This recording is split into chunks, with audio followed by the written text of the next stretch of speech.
Assalamualaikum warahmatullahi wabarakatuh.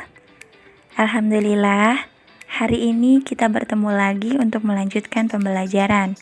Kita akan belajar tematik tema 4, subtema 1, pembelajaran 3.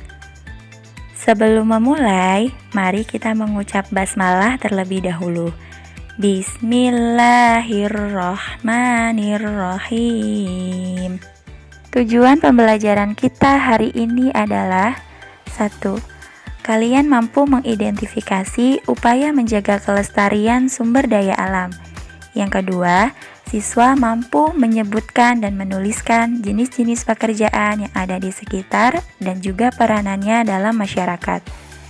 Dan yang ketiga, siswa mampu mengetahui cerita fiksi dan jenis-jenisnya. Teman, tentu kalian masih ingat pembelajaran tentang kenampakan alam. Kenampakan alam terbentuk secara alami, bisa berupa daratan dan perairan, seperti gunung, bukit, laut, sungai, perkebunan, sawah, dan seterusnya. Allah menciptakan alam dan isinya dimaksudkan untuk memenuhi kebutuhan makhluknya yang ada di bumi. Karena itu, jagalah alam dan isinya agar kehidupanmu dapat berjalan dengan baik. Sudahkah kalian menjaga kelestarian alam? Ya, anak soleh dan soleha pasti bisa menerapkan sikap peduli terhadap lingkungan dengan baik ya. Pada kegiatan ini, kalian diminta untuk menuliskan perbuatan apa yang dapat kalian lakukan sebagai upaya pelestarian alam. Perhatikan buku tematik 4D halaman 23. Di sana terdapat sebuah tabel yang harus kalian isi. Ibu akan berikan contoh pada baris pertama. Nomor 1. Sumber daya alam yang dilestarikan adalah hutan. Kegiatan yang dilakukan untuk melestarikannya yaitu tidak melakukan penebangan pohon secara liar dan melakukan reboisasi atau menanam pohon. Adapun perlengkapan yang dibutuhkan diantaranya yaitu bibit tanaman, media tanam, dan perlengkapan lainnya seperti pupuk, air, dan sebagainya. Pengaruh dari melakukan kegiatan ini adalah hutan menjadi tidak gundul dan kelestarian lingkungan tetap terjaga karena kita telah melakukan penghijauan lingkungan dengan reboisasi tersebut. Contoh yang kedua yaitu sungai. Nah, kegiatan apa yang bisa kita lakukan untuk menjaga kelestarian sungai ya? Ya, benar sekali. Hal tersebut bisa kita lakukan dengan membuang sampah pada tempatnya, artinya tidak sembarangan, dan membersihkan sungai yang kotor.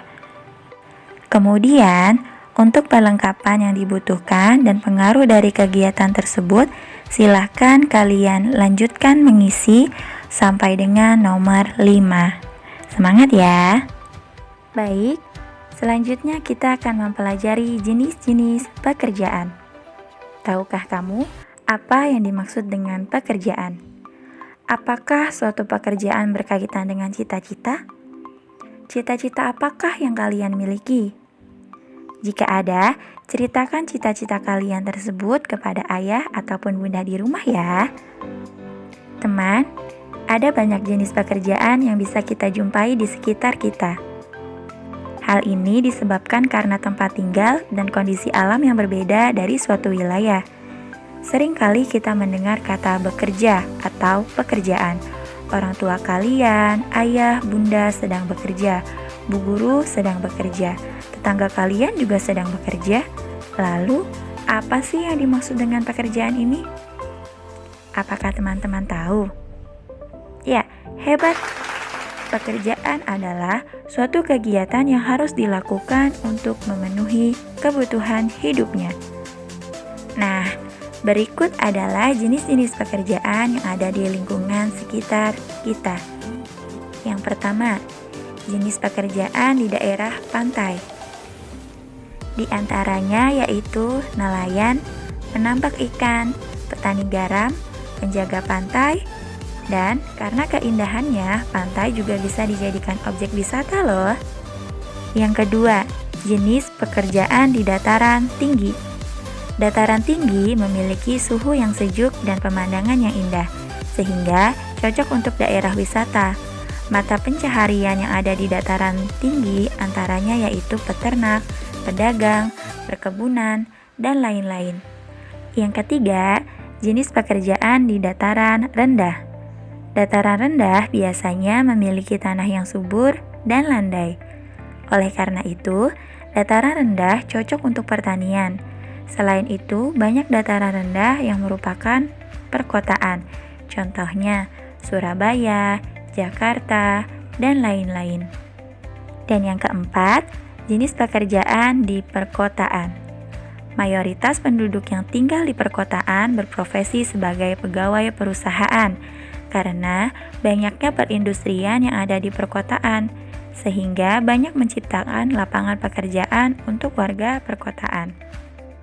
Banyak sekali jenis pekerjaan yang ada di perkotaan, mulai dari pegawai, yaitu orang yang bekerja untuk orang lain, kemudian freelance atau profesional di bidangnya, sampai pemilik usaha atau orang yang memberi pekerjaan kepada orang lain. Bagaimana dengan dirimu?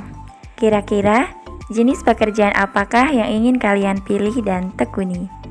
Mari kita tuliskan sebagai cita-cita, lalu ingat dan berusahalah untuk meraihnya. Semoga Allah memudahkan. Baik, selanjutnya mari kita amati lingkungan sekitar kita dan coba perhatikan aktivitas atau kegiatan yang dilakukan dalam pekerjaannya. Silahkan Ananda buka buku tematik 4D halaman 24. Kita akan coba isi bagian tersebut sebagai latihan. Contoh, nomor 1, pekerjaan guru. Aktivitas yang dilakukan adalah mengajar dan membimbing.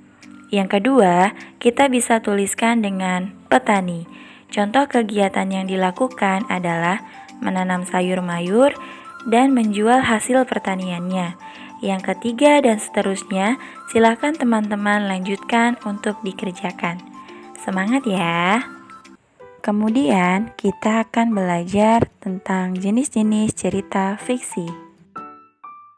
Tentu kalian masih ingat tentang cerita fiksi. Ya, cerita fiksi adalah cerita yang dibuat berdasarkan khayalan atau imajinasi seseorang. Jadi, cerita fiksi ini bukanlah cerita yang sebenarnya. Cerita fiksi memiliki berbagai macam jenis, di antaranya yaitu yang pertama, cerita jenaka. Cerita jenaka adalah cerita yang membawa kesan menggembirakan karena kelucuannya. Yang kedua, mitos. Mitos adalah cerita rakyat yang dianggap benar-benar terjadi, sehingga dirasa suci oleh yang mempunyai cerita. Mitos ditokohkan oleh para dewa atau makhluk setengah dewa. Contoh dari cerita jenaka adalah Abu Nawas, sedangkan contoh dari cerita mitos adalah Roro Jonggrang. Kemudian ada legenda dan dongeng. Legenda adalah cerita rakyat yang dianggap benar-benar terjadi, tetapi dianggap tidak suci. Kemudian dongeng. Dongeng adalah cerita yang tidak benar-benar terjadi. Contoh dari legenda adalah Sangkuriang dan Malin Gundang.